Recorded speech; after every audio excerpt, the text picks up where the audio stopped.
Matapos ang panibagong water cannon attack ng China, 4 na bansa ang nagbabala laban dito. Hanggat maaari ayaw namin ng giyera dahil madaming inosenteng taong madadamay.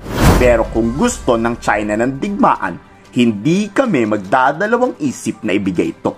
Walang katakot-takot yan na inanunsyo ni US Defense Secretary Lloyd Austin III. Kung dati hindi pa minimension ang China, ngayon direktang pinagbantaan ang Beijing sa pahayag. We've gathered here because we share a vision for peace, stability, and deterrence in the Indo-Pacific. Our treaty with the Philippines. We've been very clear to everyone, to include Beijing, that the kind of behavior that we've seen, that's irresponsible behavior and it disregards international law. Sa nagsasabing hindi kumikilos si Defense Secretary Gibo Chodoro, nagkakamali kayo. Planado na ang lahat. Armed attack na lang ang inaantay ng Pilipinas at isang malaking giyera ang mangyayari sa South China Sea. Baka isang araw na lang magulat tayo. 4 na bansa na ang nagdeklara ng digmaan laban sa China. Hindi ba kayo nagtataka? Puro water cannon lang. Oo, pambubuli ito. Pero kung talagang nanaisin ng China makuha ang West Philippine Sea, dadaan muna to sa isang malaking gulo. The Philippines' role as at the forefront of severe challenges to its territorial rights, challenging the accepted norms of international law are accepted by like-minded nations.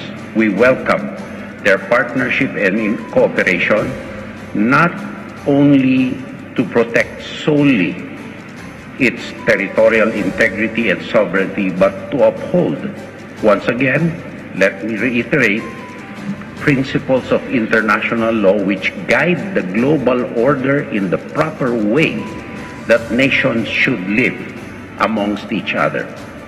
On a more concrete note, this latest iteration will give birth to further cooperation and coordination and interoperability between 4 of our countries, which the 4 of us have committed to work closer together in order to have more synergies and partnerships, in order to make this alliance that we have stronger and more sustainable in the long run.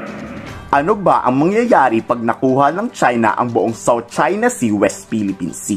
Simple lang, China na ang masusunod sa lahat at hindi pabor dyan ang Australia at Japan.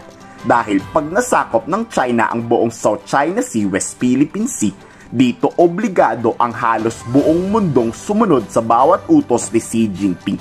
Kayo, gusto nyo ba yun? We stand united to strongly oppose any attempt to unilaterally change the status quo of the South China Sea by force or any activity to heighten the tension in the region. Challenge to the global rules-based order in the East China Sea, in the South China Sea, in the West Philippine Sea. And our 4 countries are utterly committed to asserting freedom of navigation, to asserting the UN Convention on the Law of the Sea, to asserting the global rules-based order around the oceans of the world, including in the West Philippine Sea. Maraming mga Pilipino ang gustong tumulong pag nangyari yan. Yan ang patunay na bayanihan. Kayo, handa ba kayo sakaling dumating ang araw na wag naman sanang magkagyera talaga? I-komento sa baba ang inyong saloobin.